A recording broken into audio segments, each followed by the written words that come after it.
नाभागाचा पुत्र अंबरीष हा मोठा भक्त आणि पुण्यवान होता. याला पृथ्वीवरील सर्व वैभव प्राप्त झाले होते. परंतु हे वैभव नाशवंत आहे असे तो मानित असे. त्याच्या भक्तीमुळे प्रसन्न होऊन भगवत भक्तांचे रक्षण करणारे सुदर्शन चक्र भगवंतांनी त्याला दिले होते. ते नेहमीच कृष्णाची आराधना करीत असत. एकदा अंबरीष राजा आणि त्याची पत्नी दोघांनी एकादशी द्वादशी करण्याचा संकल्प केला होता. दशमीला नक्त, एकादशीला हरिचिंतन, तर द्वादशीला एकभुक्त असे हे व्रत 1 वर्षभर करायचे होते. संपूर्ण वर्षभर नियम पार पाडला. व्रताचे पारणे कार्तिक महिन्यात मधुवनात करण्याचे ठरविले. पारण्याच्या वेळी 3 दिवस आणि 3 रात्र उपवास केला. त्यानंतर त्याने यमुना नदीत स्नान केले आणि मधुवनात श्रीकृष्णाची पूजा केली. त्याचबरोबर ब्राह्मणांची सुद्धा पूजा केली आणि भोजनाची तयारी चालू असतानाच काय झाले, अहो तिथे चक्क दुर्वास मुनींचे आगमन झाले. राजाला फार आनंद झाला. त्याला असे वाटले की आज माझ्याचे पारण आहे आणि दुर्वास मुनींसारखा श्रेष्ठ मुनी आज ह्या पारण्याच्या निमित्ताने भोजनासाठी उपस्थित आहे. असे विचार करून राजाने मनःपूर्वक त्यांचे स्वागत केले आणि त्यांना भोजनाची विनंतीही केली.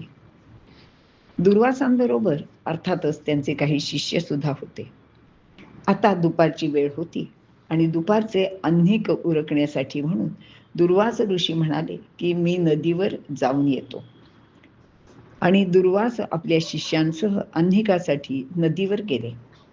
द्वादशी तिथी असेपर्यंतच पारणे पूर्ण झाले पाहिजे. द्वादशीची अर्धी घटिका आता फक्त शिल्लक राहिली होती आणि इकडे काही दुर्वास ऋषींचा पत्ता नव्हता. राजा खूप काळजीत पडला. काय करावे त्याला काही सुचेना. तेव्हा पुरोहितांनी सल्ला दिला की ब्राह्मण भोजन केल्याशिवाय आपण भोजन करणे आणि द्वादशी असेपर्यंत पारणे न फिटणे दोन्ही गोष्टी एकदम निषिद्धच आहेत. आता काय करायचे राजाला काही सुचेना. म्हणून मग पुरोहितांनी त्याला असा सल्ला दिला की तुम्ही फक्त एक आचमन करा आणि ब्राह्मणांना भोजनासाठी परवानगी द्या आणि दुर्वास ऋषी जेव्हा येतील तेव्हा आपण त्यांच्यासाठी नवीन पाकसिद्धी सुद्धा करूया आणि तोपर्यंत तुम्ही भोजन करू नका. आता राजा दुर्वासांची वाट पाहत राहिला. तर दुर्वासांना यायला खूप उशीर लागला. येऊन पाहतात तो काय, ब्राह्मण भोजन सुरू होते. दुर्वास अत्यंत क्रोधित झाले आणि ह्या क्रोध जो असतो ना तो खरोखर विवेक बुद्धीच नष्ट करतो. दुर्वासांचे तसेच झाले. त्यांनी रागाच्या भरात आपली एक जटा उपटली आणि तिथे एक कृत्या निर्माण केली. ही कृत्या तमोगुणी संहारक शक्तीच होती.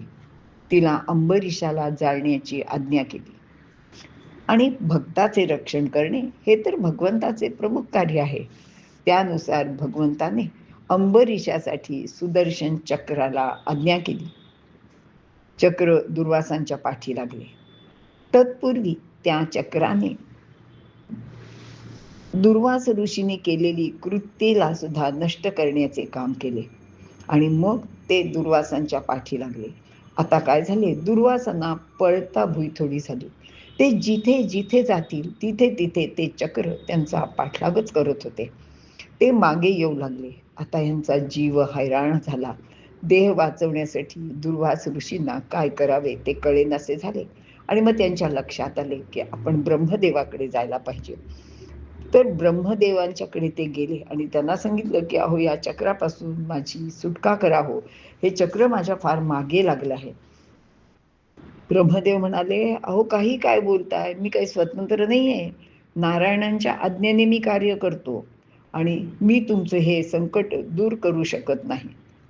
दुर्वास शेवटी कैलासावर गेले. आता शिवशंकर म्हणजे तर सर्वज्ञ आणि सर्व शक्तिमान असे होते. अर्थात ते चक्र पाठलाग करीत तिथं गेले शंकरांनी सुद्धा आपले सामर्थ्य लटके असल्याचे कबूल केले. आता मात्र दुर्वासांना श्री विष्णूंकडे जाण्याशिवाय उपायच उरला नव्हता. ते शेवटी विष्णूंच्या पुढे गेले, त्यांच्या पाया पडले. त्यांनी आपला अपराधही कबूल केला.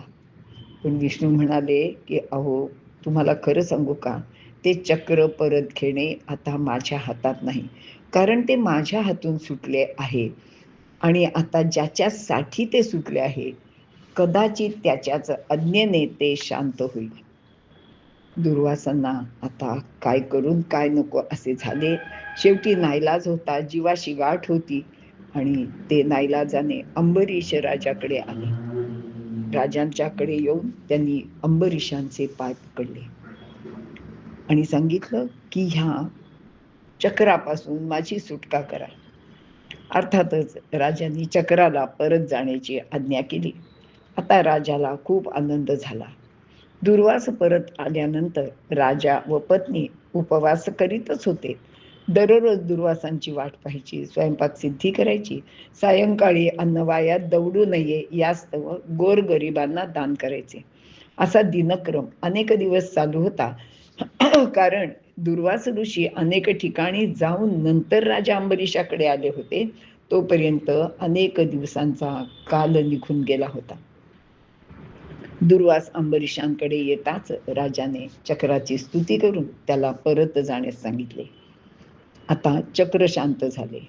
आज राजाने दुर्वासांचे पाद्यपूजनही केले, खूप आदर सत्कार केला, त्यांच्याशी सह भोजन घेतले. अंबरीषांची अतिथी निष्ठा अत्यंत विलक्षण होती आणि दुर्वास ऋषी जेवल्याखेरीज अंबरीष ऋषीने आणि त्यांच्या पत्नीने भोजन केले नव्हते, हेही लक्षात घ्यायला पाहिजे. आणि ते आता जरी आपण विचार करा की ब्रह्मदेवाकडे, तिथून कैलासावर, तिथून विष्णूकडे असा सगळा प्रवास करायला त्यांना काही दिवस तर निश्चित लागले असतील. तितके दिवस याने उपास केला होता. अशा रीतीने या अंबरीष राजाचे एकादशी व्रत होते.